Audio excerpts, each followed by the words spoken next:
Hello everyone, a very good morning to you. Some of the world's biggest social media companies are joining forces with the government to encourage young people to get the COVID vaccine. Demand is already soaring, with more than 1 million appointments booked in just 2 days after the vaccination programme was open to all remaining adults. It's a clear sign the public is more determined than ever to make sure the delay to easing all restrictions, which was scheduled, as you know, for today, doesn't happen again. Jemima Walker reports. Queues like these outside vaccine centres, it's clear many young people don't need encouragement to roll up their sleeves. When booking opened to over 18s, NHS England saw more than 1 million appointments made in 2 days. That's 6 jabs booked every second. But the ONS says vaccine hesitancy is highest in the under 30s, and the virus is spreading fastest among young people. That's why the government is teaming up with social media giants to make sure young people have the right information. It's really important that young people express themselves. We know that they come to platforms like Snap to do that. They talk to their best mates. They have a whole bunch of sort of creative expression as well, and stickers is one way to do that. But I think Snap's role in this is to make sure that we get factual, credible information and give young people the confidence to make that decision for themselves. Social media is already helping to spread the news about pop-up vaccination hubs. New filters and stickers let people show off their vaccine status. Everybody's got the stickers and stuff that you can attach to the post. Yeah. I feel like that's kind of influential for the people that telling us that we can do it as well with hashtags. We just turned 18 and we're definitely probably the biggest demographic that are turning up here right now. In a statement, the Health Secretary Matt Hancock says, "I'm delighted that Snapchat, Reddit, TikTok and YouTube, some of the biggest social media platforms, are coming together to support the most successful vaccine effort in NHS history."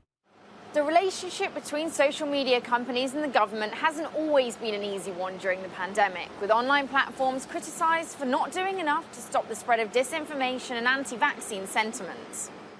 Scientists say inoculating the young will now help protect everyone. We know that vaccinating groups that contribute the most to transmission can actually have a really significant impact in bringing transmission down at population level and even protecting people who are more vulnerable. If we want everyone in our population to be protected, we need to have the maximal uptake of vaccines, particularly among groups that are most likely to mix. With the new Freedom Day creeping closer, the government wants to turbocharge vaccinations. It's hoped social media can play a part in getting the over 18s to come forward. Jemima Walker, Sky News. Business, Energy and Industrial Strategy Secretary is busy, isn't he? Kwasi Kwarteng is with us. Hello, good morning. Thank you for joining us. What are the social benefits of being vaccinated twice? I think they give you huge protection, gives people confidence, and also I think it protects other people from being infected. So there are huge benefits from two vaccinations, absolutely. Yeah, but what about the social benefits? I'm thinking particularly about, I'm looking at the figures, 0.4% of travellers that have come back from amber-listed countries have tested positive. That's 89 people out of more than almost 23,500. People who've had 2 vaccines, should they have to quarantine on their return from holiday? So the figures that you quote, I think, were stated in the Times today. And those figures don't tell the full picture. Yes, they are statistics. They're very encouraging. But you can appreciate that we want to keep people as safe as possible. And that's why we've maintained the amber list.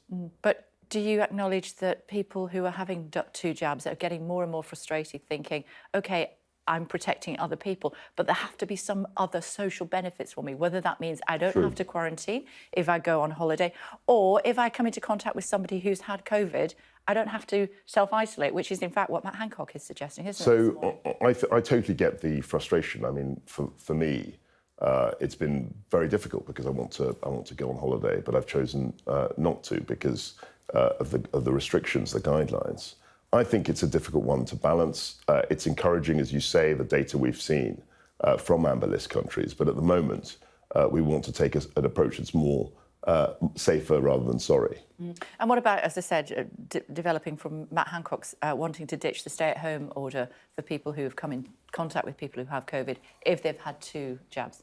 Yeah, I think Matt is clearly very close to the information. He's worked extremely hard over more than a year now. And what he says, there's a lot of force to what he says. I don't know what the final decision will be, but as we've always done through this process, we've been more cautious perhaps than a lot of people would have liked. But of course, we've got a duty to keep people safe. More cautious than perhaps you would have liked, but I'm sure you saw the scenes in Leicester Square with the football, the Scotland fans at the weekend. No social distancing there at all. What's the government's view on that? I think it's really difficult because we want people to act responsibly. And I saw the pictures as well. I think it's really concerning that lots of people were congregating in this way. But it's a very difficult thing to police. I mean, I saw the game, as I think you did. It was rubbish. It was a rubbish game, but that's... Not if you're a Scotland fan, obviously. Good morning, everyone in Scotland. If you're an England fan, maybe not so much. Putting the quality of the football to one side, I think, yeah, it is a problem.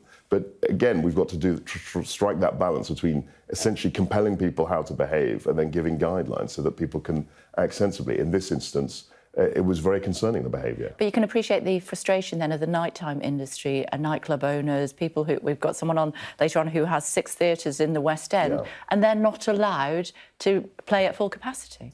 I get their frustrations. I mean, as you said, I'm the business secretary. Well, what we're going to do is we set out a roadmap, and hopefully on the 19th of July, everything can revert back to some type of normality. Could it be before the 19th of July? I think between you and me, I would always err on the side of caution, and I would look to the 19th of July. It could be before, but I think that's unlikely. Do you? Well, I don't know. I mean, that's just my guess. Generally, we've stuck to the dates that we've said. I remember in the previous dates, there was a lot of push to try and get the dates, the 12th of April earlier, the 17th of May earlier. That didn't happen. And I think now I'm very focused on the 19th of July. OK, the reason I'm slightly pressing you on that is because there has been criticism of the Prime Minister this morning that he doesn't throw his net wide enough to ask his ministers and cabinet ministers permission. He just relies on a core group of ministers. And from what you're saying, it does sound as though he doesn't reach out to people like you and say... He does. So what's he saying about the 19th of July? So you'll appreciate that today's the 21st, so the 19th is 4 weeks' time. And all through this process, we've said that we would take the decision a week before the actual date because the data's moving around all the time. But you appreciate how frustrating that is for the nighttime industry that we've just talked about, trying to organise reopening. I fully appreciate that. But, Kay, you'll know that the coronavirus is quite unpredictable. We don't know where it'll be even in 2 weeks' time, let alone 4 weeks' time. And what the Prime Minister's always said is that we've got to look at the data in real time. We've got to look at the data as it comes, and then make a judgment soon in between the dates. That means that we've got to look at the data, and we can't make a decision a month or 5 weeks before the actual day. What we do know is it's costing us a fortune, this pandemic. How are we going to pay for it? I think it's a very difficult question to answer. I'm hopeful, as Business Secretary, as you can imagine, that we can grow the economy. And that's, in the past, has always been the best way to raise tax revenue, to grow an economy, have a prosperous economy, and then the tax revenue from a thriving economy can pay down some of the debt. That's what's happened in the past, happened after the Second World War. But this is a massive debt, isn't it? No, well, the Second World War was a huge debt. The suggestion is that it's going to be a pension raid. That's flying a kite in the papers this morning, the Telegraph particularly. I don't think, I mean, obviously we're discussing, lots of things are being discussed in government, but I don't think that that's necessarily the way forward. So you think a triple lock will stay in place as far as... I'm pretty sure the triple lock, obviously it's a decision for the Chancellor, but I'm pretty sure the triple lock will stay. Talk to me about by-elections. You got an absolute kicking last week. For all sorts of reasons. Sure. Batley and Spen is looming on the horizon. We heard the former Speaker speaking yesterday, John Bercow, here on Sky, actually, suggesting that the Prime Minister only has a nodding acquaintance with the truth. Labour are pressing hard for a planning debate. Planning was a big issue as far as Batley and Amersham was concerned. How anxious are you about the 1st of July? Because if you lose another one, it's a lot of trouble. Look, by-elections are always difficult. I mean, you and I remember by-elections were always challenging, have always been challenging for governments. In fact, it's very unusual for a sitting government to win a seat off the opposition, as happened in Hartlepool 6 weeks ago. So by-elections are difficult. I think it was a very disappointing result last week in Chesham and Amersham. And we're looking to learn lessons from that. Anyone would try and learn lessons from what was a very difficult set of results. But you're not a government that's used to losing. You seem to have been doing very well of late in previous elections.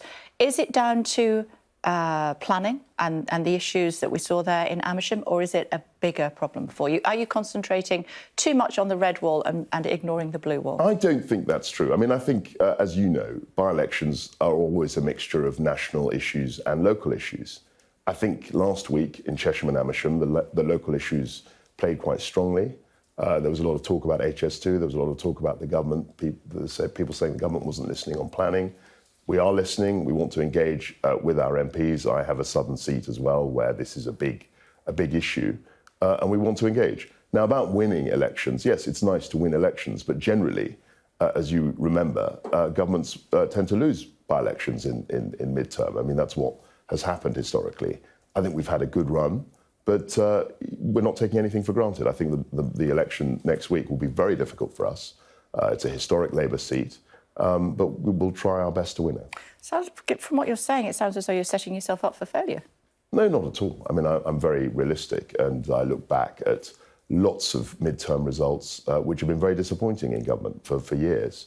And I think it would be foolish for us to expect a miraculous, a really good win. I think we've got to just try and work hard for every vote, be humble in the face of the voters, and see if we can get a result. I'm not underestimating how difficult Batley and Spen will be. Where are we on the Prime Minister's credibility, though? We talked about the former Speaker there saying that, you know, he sees the truth maybe once every leap year. And then we've seen Dominic Cummings absolutely ripping him to bits. He's going to do it again later on today. He's going to have a live Q&A session. How much damage are noises off doing the Prime Minister? I think the Prime Minister, and what is his great strength, is that he's very, very focused on the job at hand. He's very, very focused on providing leadership. And as you say, a lot of people recognise that. That's why we've had successful results in places like Hartlepool, which was historically unprecedented. And he's very focused. People say all sorts of things about Prime Ministers from time to time. Sometimes they say bad things. But that won't detract from the Prime Minister's focus on what is a very difficult situation. But when they impact on his credibility, that's when it starts to damage the party. That's when it starts to damage the government. Well, I don't think they have necessarily impacted on his credibility. I mean, I've been reading about Boris Johnson for 30 years. People have said all sorts of things about him in the past, and nothing. He's Prime Minister. Nothing has really detracted from his focus on the job. You'll remember he's done the job for nearly 2 years now, and that whole period before the general election in December 2019, there are all sorts of things being written about the Prime Minister, being written about the party, being written about the fact that, you know, we took the whip off people and all that sort of thing. But we were very focused. The Prime Minister was extremely focused on getting a mandate, on the election, and he remains very focused on levelling up and driving his agenda. So people like Dominic Cummings and people like what's Bercow's first name? John Bercow. There you go. Are to be ignored. Well, I think they can say what they say in the media, but our job as ministers and the Prime Minister's job is to focus on getting us out of a very difficult situation with COVID. That's 100% of our focus at the moment. And we care not a jot what people like that think? Well, I read in the papers and I might form my own judgments, but I'm 100% focused on the job. OK. We also read in the papers about a royal yacht. Really? He wants to spend £200 million on it, the Prime Minister. Apparently, the royal family don't want it. And the Treasury, the MOD and the Cabinet Office are all refusing to pay for it. Everybody's falling out. Nobody wants this royal yacht. Why does he want one? I think there's a discussion in government about the yacht. I'm not sure any conclusions have been reached. And there's a degree of agreement. I mean, I'm speaking to colleagues and we're trying to mull over those issues. But I think it's a good idea, actually. Why do you think it's a good idea? Because actually what it does is that it represents Britain, it's a symbol of Britain, and if we're going on trade missions, that's exactly the way that we would drive trade, and it's a symbol of Britain. I'm sure it'll get much more bang, we'll get much more bang for our buck from something like that than the opposite. But if the royals don't want to say it, who's going to be at it? Is it just going to be you and Boris? No, it's not going to be it's not just going to be me. I'm not that big. I can't fill the place. Seriously, £2 million quid at the moment. Well, we do have trade delegations. We have people representing the country to try and get really good deals. Liz Truss, my colleague, is doing a fabulous job in that regard. And that sort of thing is something that can drive trade as a symbol of the... But you can see how it might be ridiculed by voters in Batley and Spen when they're struggling to feed their kids at the moment, and we're talking about spending 200 million quid on a yacht that the Royals don't want. It's a huge amount of money, but then it would only be, the decision to spend that money would only be made if we felt that we could get a return from something as symbolic as that, and it would be something which would really enhance what we call our soft power, in terms of doing deals. So it's not a decision that's going to be made anytime soon? Well, it's something that's being discussed. I can't tell you when exactly the decision will be made. OK, it's good to talk to you. Thank you Always. so much for taking the time to join us. Thank you. Really appreciate it. Still to come on the programme for you this morning, 7:30, joined by the Shadow Secretary for International Trade, Emily Thornberry. Can the show go on? I speak to the boss of 6 theatres, who's hoping the delay to easing all COVID restrictions today is the last they have to cope with. And as young people flock to get their COVID jabs, could the rollout be extended to 16 and 17-year-olds? Going to be speaking to the government's scientific advisor, Professor Callum Semple. That's at 8:05. And just a reminder, if you want to catch up on any of that interview or watch the programme when you're out and about this morning, you can, of course, with the Sky News mobile app. Go to our website, go into our live blog to watch the programme live, and you can catch up on the interviews on my Twitter feed as well. That's at Kay Burley. New flexible rail tickets go on sale from today, catering for commuters who are only going into work 2 or 3 days a week. So how is it going to work? Let's speak to Shaman Freeman-Powell, who's in the newsroom for us this morning, looking fabulous as always. Shaman, good morning to you. Tell us more. Good morning. Yes, so these plans will offer discounts for passengers travelling 2 or 3 days a week. Now, they've been dubbed as the biggest reform to railway travel in a generation, and it comes after figures released earlier this month showed that travel numbers on trains had reached its lowest level since 1872. Now, this is because more and more people have been working from home during the pandemic, but now businesses are being encouraged to offer hybrid working. But the problem is trains are very expensive and many people can't actually afford to commute part-time. So these plans are hoped to address this and will offer these discounts. They can be used from the 28th of June, and the Department for Transport have done some analysis on these and say that some big savings can be made on certain routes. For example, people travelling for only 2 days a week can save more than £230 if they're travelling between Liverpool and Manchester. If their commute takes them between Woking and London twice a week, that they can save £260. And if commuters are travelling for 3 days rather than the full week from Chelmsford to Stratford in East London, they can save £350. Now, Anthony Smith from the Transport Watchdog has welcomed this announcement. He said that it will be useful for some passengers and has described it as a positive step towards much needed long-term reform on how rail tickets are sold. OK, for now, thank you. Thanks a lot. Some of the other headlines for you this Monday morning. It's the longest day today. It's emerged that 8 vulnerable children, I'm afraid, were among 10 people killed in a multi-vehicle crash in Alabama over the weekend. The incident happened on a road that had been soaked with rain because of a tropical depression. Those killed were travelling to a home for abused and neglected young people. Mayor of Greater Manchester, Andy Burnham, has accused the Scottish Government of hypocrisy after it announced a travel ban to parts of northwest England. Nicola Sturgeon pinpointed Manchester and Salford as COVID hotspots and announced that all non-essential travel to the areas would be banned from today, despite case rates in the cities matching those in parts of Scotland. Italy's introduced a mandatory 5-day quarantine for visitors arriving from Britain because of concerns over the increasing number of COVID cases in the UK. Travellers from the United States, Canada, Japan and some other European countries will be allowed into Italy as long as they have a COVID-19 green pass. Looking at the latest COVID figures in the UK then, there have been 9,284 new coronavirus cases. 6 more deaths have been reported. That means the total number of people who have died within 28 days of a positive test now stands at 127,976. Another 280,241 people have received their first vaccination, and 236,363 people have received their second.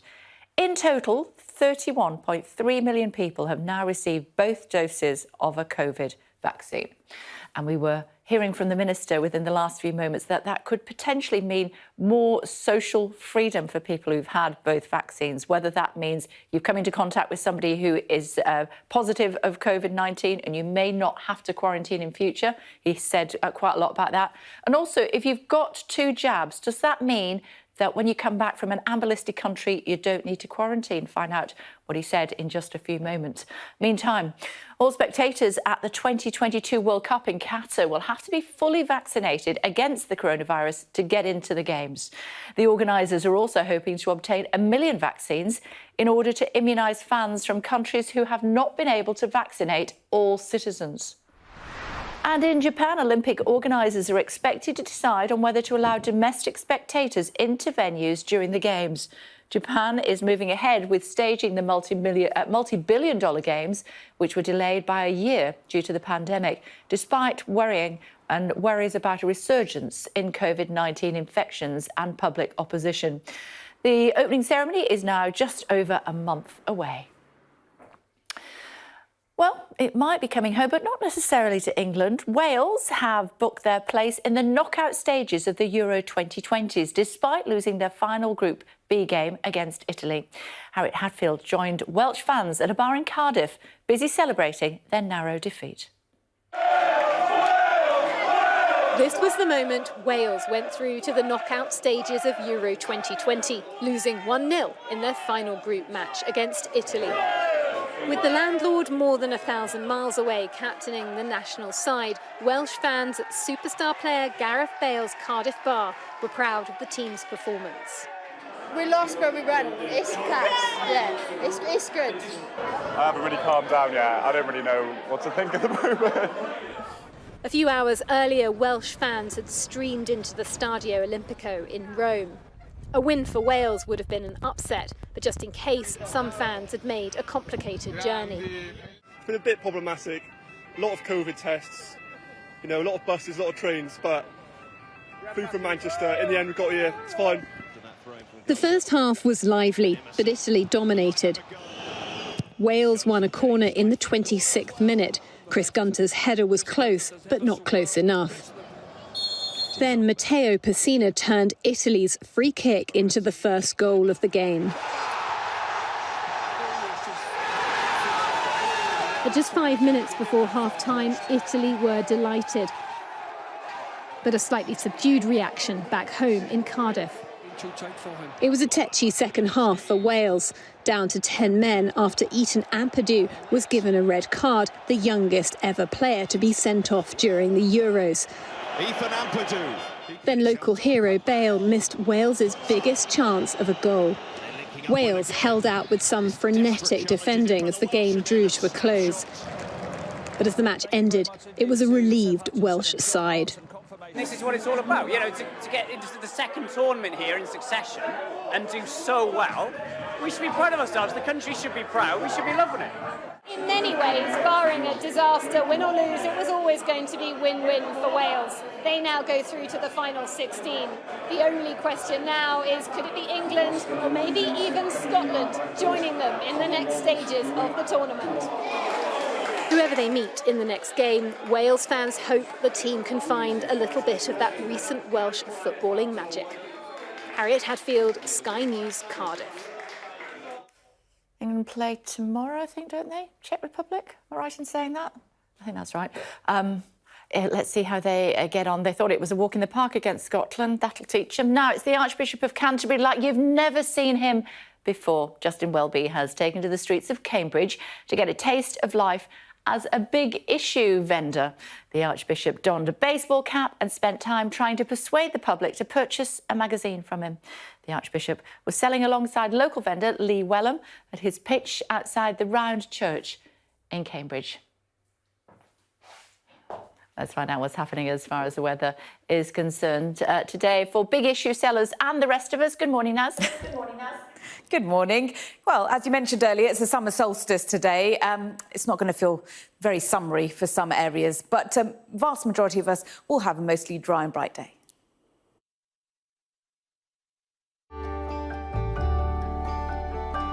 Look forward to brighter skies. The weather, sponsored by Qatar Airways. Good morning. It's the summer solstice today, but not feeling that summery across southern parts of the UK, where there will be spells of rain, cloudy skies as well. Some heavy downpours with that rain. In fact, this morning it's already a wet start across many southern counties of England, and there are some heavy downpours with some of that rain. Elsewhere, it's a mainly dry and bright start to the day. In fact, it's quite chilly in some spots, particularly across the northwest, where there's an isolated ground frost and temperatures are only a degree or so above freezing. There is also some patchy light rain and drizzle across southern parts of Scotland, some areas of Northern Ireland too, and just pushing into northern parts of England. But otherwise, mainly dry and bright. Going into this afternoon, we continue with that rain along southern counties of England. That will be still heavy at times, spreading up towards parts of East Anglia for a time as well. Eventually, it will ease later. At the same time, that cloud, the patchy light rain across southern Scotland clears from southern Scotland and Northern Ireland down to the north of England and Wales, becoming increasingly cloudy for parts of the Midlands and the south of Wales. Elsewhere, Ireland, Northern Ireland and Scotland, mainly dry and sunny. The weather, sponsored by Qatar Airways. Big by-election coming up. Labour really needs to win it, will they? Speaking to the Shadows Secretary for International Trade, Emily Thornberry next.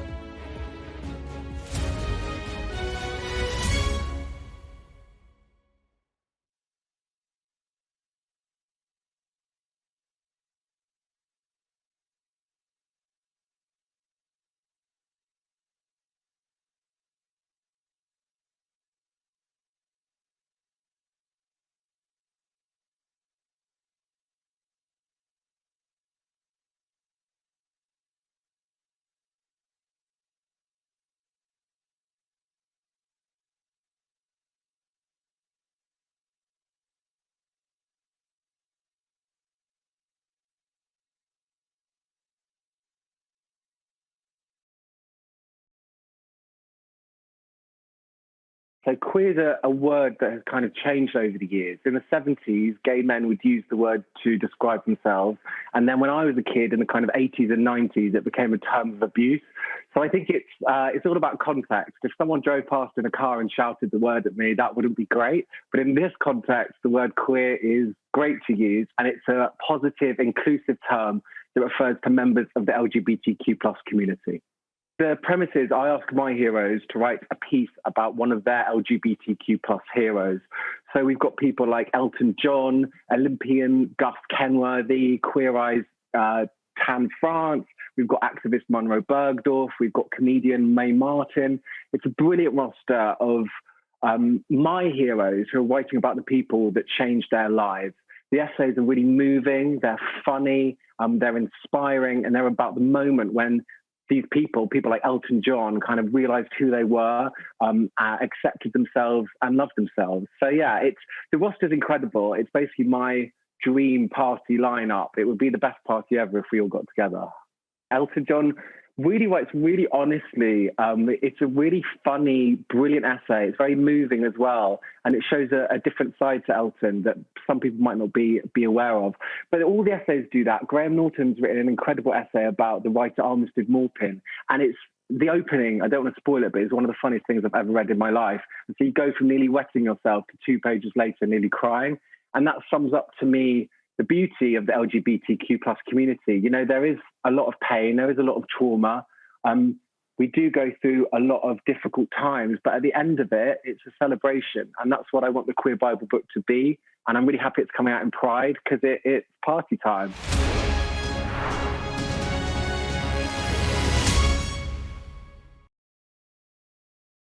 Hello, my name is Nadia Frontier. My name is Ryan Matthews. I'm the Marine Assistant at Rotherham Research Station, which is to the west of the West Antarctic Peninsula.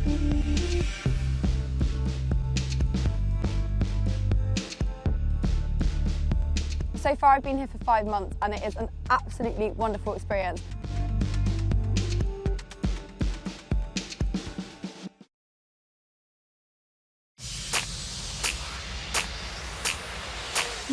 is Fatma Zilzileh, the founder of Ikisa from Kuwait, where we face many environmental problems related to waste pollution, deforestation, and lack of information. We are collecting recyclables from houses, schools, and businesses in order to recycle them. In exchange of your recyclables, you get a tree.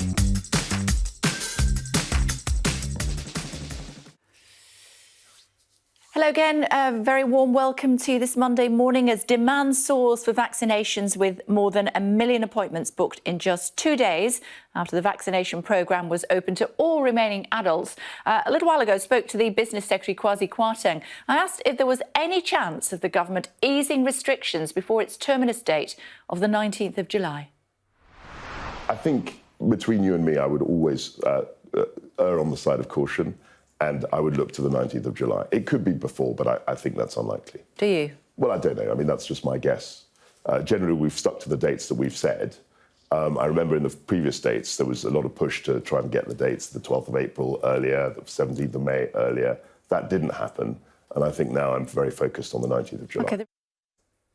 With me this morning is, as you can see, what title should we use for you today? You've got so many, I never know which one to call you. You can just call me Emily if you like. Talking about vaccines, Yes. double vaccines, should we look potentially at being released before the 19th of July as a result? Look, I have always said, I continue to say, we should be led by the science, we should be led by advice. And I think there's something in us all moving at the same time. I mean, I'm lucky to have been second vaccinated, but I know that there's many people in their 20s who've made huge sacrifices who haven't yet. And we should be working as one community on this. So being double vaccinated shouldn't afford people any extra privileges? I don't think so, not at the moment. I think we have to stick together. We've expected everybody to stick together. We've expected these youngsters to make all these sacrifices. I don't see why we should now have a divided society. We need to work together. Because the Health Secretary is suggesting that if we've been double vaccinated, we don't need to quarantine if we come into, or isolate if we come into contact with somebody who is suffering from COVID. Yeah, well, I understand that.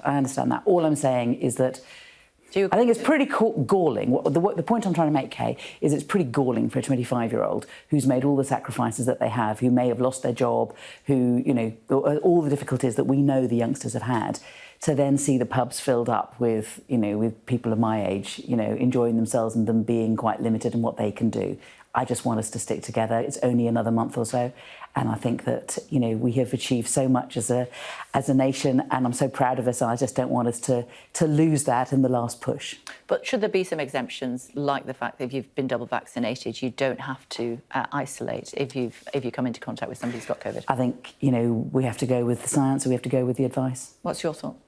I think we have to go with the science and go with the advice. So just to clarify, what are you saying? Are you saying that that the Health Secretary is correct that if you've had 2 jabs, you shouldn't have to quarantine, or not? I think that if the Health Secretary is acting on advice, then and is giving messages that have been decided collectively on the basis of advice and listening to scientists, then that's fine. If he's freelancing, as we have seen some of the ministers doing, then that's a different matter. They do have to be clear about their messages. And that's what we've always needed. The British people want to do the right thing. They just need to know what it is they've got to do. What do you think about the message in this morning's paper suggesting that potentially there could be a raid on pensions to try to pay for the pandemic? I don't know the details of this, and we need to look quite carefully at what the ramifications are. I think that we need to make sure that we invest properly in order to get out of the pandemic. You know, we need to get our economy going, and it will be to the advantage of everybody to do that. We have to get the economy going, which will mean that there will need to be investment on it. But I can't say at the moment whether we should, what the plans are, particularly in relation to pensions. I know that suggestions have been put forward this morning, but I'd like to see the details before commenting. I mean, it's cost us an absolute fortune. How on earth would Labour start to pay for it? I know. I mean, it would have cost us even more if people had all lost their jobs, of course, and if we had completely wrecked the economy and we weren't in a position to be able to come out of it again. I do think that as we come out, we will grow. Our economy will grow and people will be... But how do we start to recoup those hundreds of billions? Well, I think that what happens is that the economy grows as we come out of this pandemic, and then, you know, through taxation, if the economy booms, then you can get more funding from that, can't you? Because you can get more money from taxation. An increase in taxation? Well, we'll have to see what happens. We'll have to see. I mean, I think you need to have an open mind at this stage. We can say that, but Labour, presumably, in the background, is looking at, if they were in power, how they would be trying to start to rebuild our economy and thus putting the government on the back foot. I think the trouble is when you're such a long way out from a general election and things are as unstable as they are, it's very difficult for us to start putting forward tax and spend plans at this stage. It's frustrating, but that's the truth. And I don't see why we should be untruthful with the nation.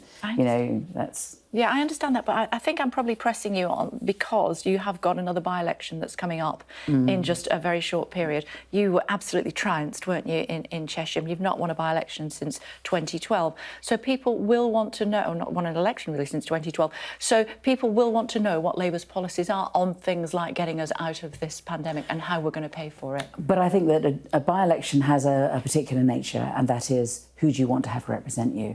Unfortunately, it's not a general election. If it was a general election, then listen, you know, if I wasn't giving you full answers, you'd be absolutely in a position to complain. But a by-election is about, do you want to have an absolutely extraordinary Labour candidate or the Tory? And that's the choice that the people of that constituency have at the moment. And I would just ask them to look very carefully at who would stand up for them best. Only 1.6% of those that voted in Chesham wanted Labour. That's the bloody nose, isn't it? I didn't end up campaigning in Chesham, but I did speak to a lot of people who went, and they said that there was no doubt that people were completely fed up with the Conservatives and were looking for an alternative and looking for a way of defeating them. And it was decided that the Lib Dems were the way to go. And so we got a lot of people who will give Labour a second chance. But at the moment, in that by-election, they wanted to send a message to the Tories. And I'll tell you, the message was, don't take us for granted. I get the same message, actually, when it comes to the trade deal with Australia. I mean, lots of people Conservatives getting in touch with me saying, why is it that you are talking about farming and about protecting farming in a way that the Conservatives aren't these days? I mean, they do seem to be taking people for granted and taking areas for granted. And I mean, people are fed up with it. They're not going to have it, and they will have their own way of expressing things. We had it today with the Opposition Day motion that we have in Parliament today, which is about planning. People feel the same way. They feel like, you know, local democracy is being trounced, that big developers are just having their way with the Conservative Party. The Conservative Party is just going to let them develop as and where they want to, willy-nilly, and it's not right. What does it say about Keir Starmer's leadership if you lose Batley and Spen? I don't think it says... I think it says no more than by-elections are odd things. And there can be a whole range of different factors in a by-election, particularly in a pandemic, which is also a peculiar time.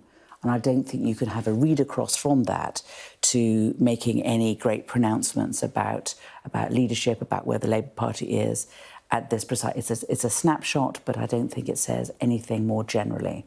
I think a general election is different to a by-election. You know, you and I have seen enough by-elections to know that we can't make great pronouncements from a by-election. What about the latest opinion poll that says only 24% of people think that Sir Keir has what it takes to be a good Prime Minister? I think they haven't seen him yet. I think, you know... It sounds as though they're never going to. Well, I know, but there's a pandemic and it's quite difficult. I mean, has he actually made a speech in front of an audience yet? Doesn't need to. That's what social media's for. I mean, we're not in front of an audience that said we are. No, I hear you, but it's quite difficult, actually, for him to be able to lay out his stall for people to know who he is in the middle of a pandemic. I mean, this is not easy. He has half an hour at Prime Minister's Questions, more or less, every Wednesday to make his points. And how much of that is covered? Do you know what I mean? Well, how much live of on that Sky. Is covered? It's live on Sky, and that's good. And but, live on other you know, broadcasters as well. But how many people actually... That's his opportunity to showcase his policies.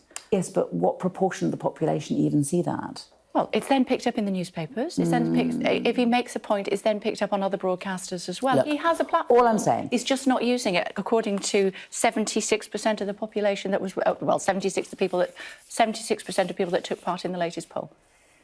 Give him a chance. Let's see the end of the pandemic. We need to get out of the pandemic, and then he needs to have his chance, right? He needs to have his chance to show who he is and to show his mettle. And what if you're battered in the by-election?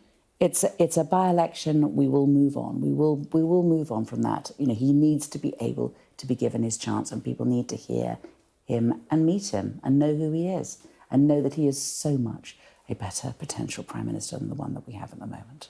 We'll leave it there. It's good to talk to you. Thank you for joining us on the programme this morning. Thank you. Still to come on the programme. If you are heading out of the door and you want to watch the interview again with Ms Thornberry, or indeed with any of the other guests this morning, all you need to do is have a look at the Sky News app. You need to go online and then you click on the Sky News app, or you can watch the key points moment by moment on our website. Tamara's here. Morning, Kay. Thoughts?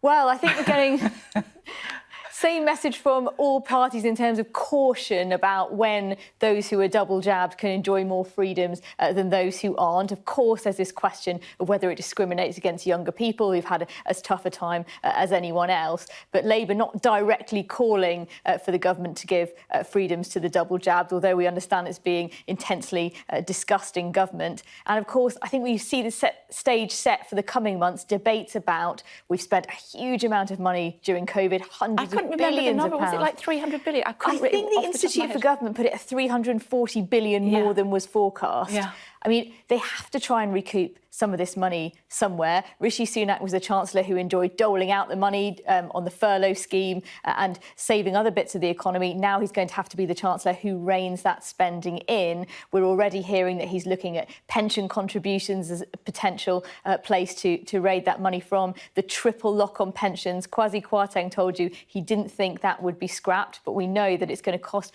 a lot of money this year because it's linked to average earnings, and they are actually up because it's lower paid people who've tended to lose their jobs. Sure. So where are they going to be looking? And Emily Thornberry didn't want to lay out where she thought Labour would be looking. She didn't, but neither... I thought it was fascinating what she was saying about Keir Starmer.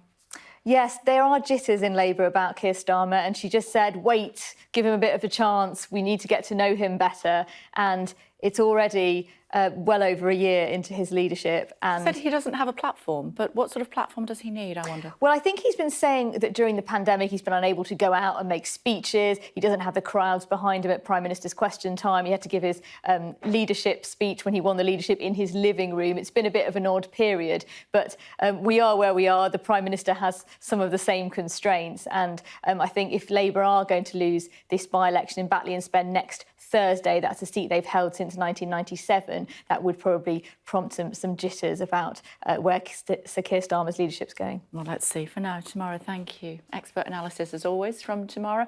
Coming up in just a few moments, can the show go on? I speak to the boss of 6 theatres, who's hoping the delay to easing all COVID restrictions today is the last they have to cope with.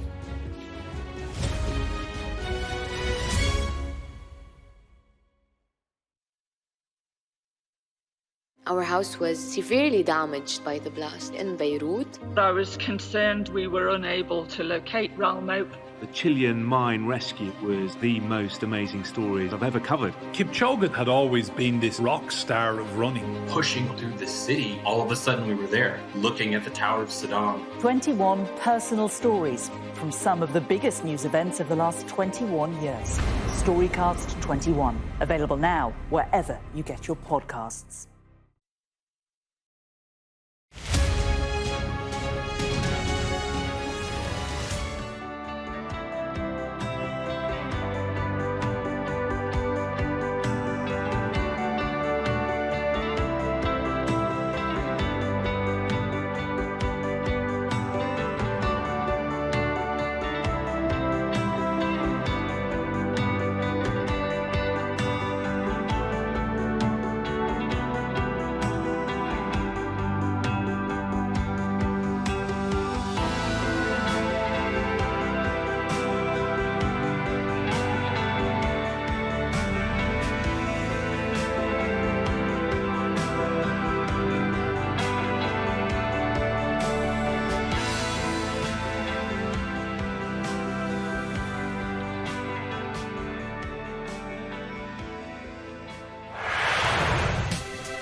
We should protect our heritage. Unfortunately, it will become part of Azerbaijan. This monastery is under the protection for now, the next 5 years at least, of Russian peacekeepers. I'm Diana Magny and I'm Sky's Russia correspondent, based here in Moscow. I witnessed the despair of the Armenians in Nagorno-Karabakh who were digging up the soil of their dead relatives. It's Armenians who've abandoned these villages now. Quite what their strategy is, I'm not sure, but they have made some arrests already today. They can't kill everyone, they can't shoot everyone, they can't arrest everybody. We take you to the heart of the stories that shape our world. I mean, this clearly says, I love Hitler. Are you saying that doesn't say Hitler?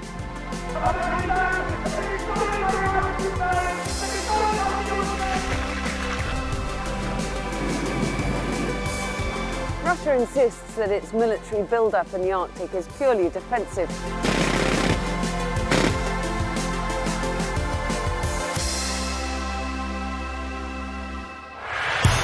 I'm Stuart Ramsey, and I'm Sky's chief correspondent.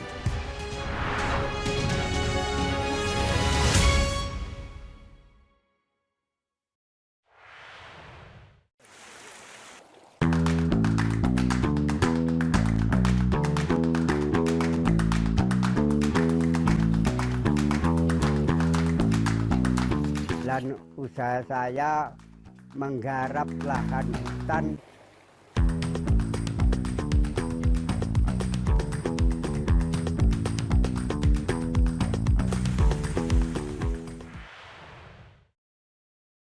Did you know symptoms of hay fever can develop at any stage of life, not just in childhood?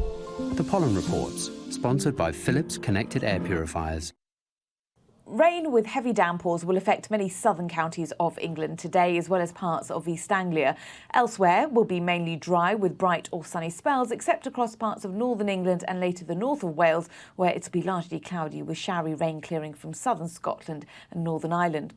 Pollen levels will be high for most of northern England, the Midlands and Wales today. Elsewhere will experience moderate levels, but the far northeast of Scotland will be low. Currently, grass pollen is in peak season and fungal spores are at medium risk. There's also lots of weed pollen, mainly nettle. The Pollen Reports, sponsored by Philips Connected Air Purifiers. UK theatres were first forced to close their doors back in March 2020. And while today was supposed to be Freedom Day, 21st of June, the sector faces yet another anxious wait for the government's so-called new Terminus Day, which is the 19th of July. Joined now by the Chief Executive of NIMAX Theatres, that's Nika Burns. Hello to you. Good morning. Talk to me about how you felt when you heard that the 21st of June was being pushed back to the 19th of July.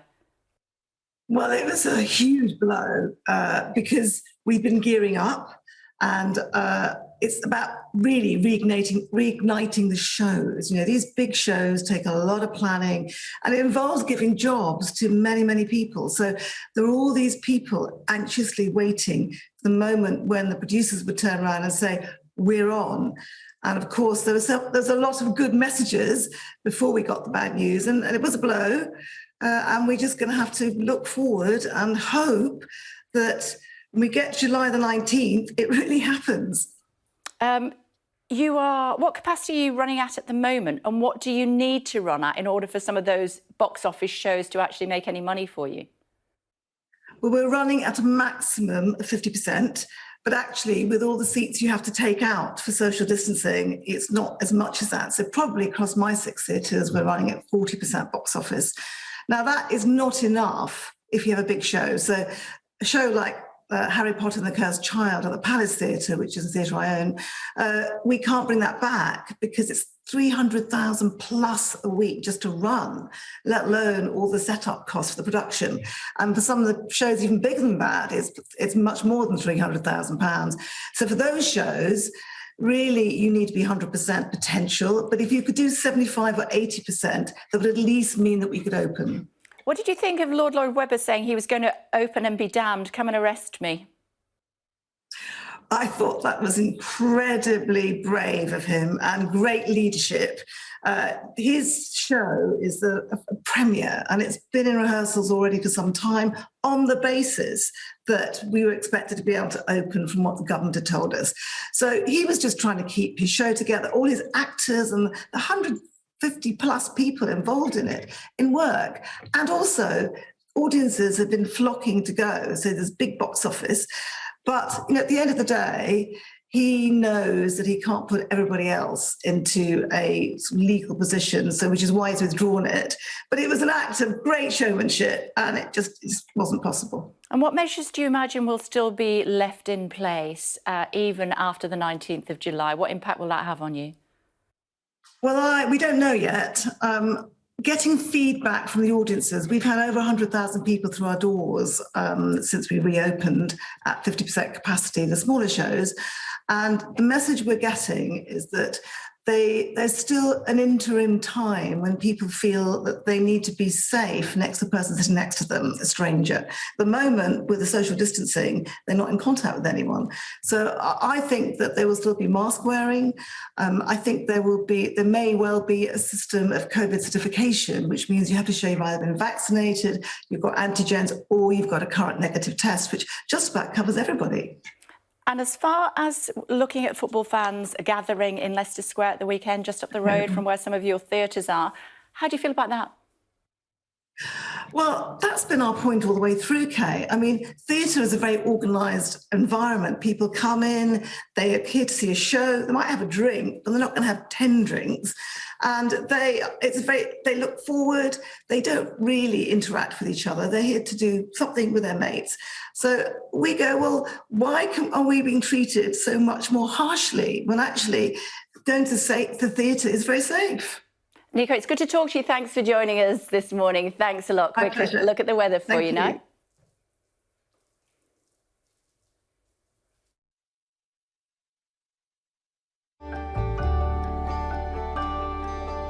Look forward to brighter skies.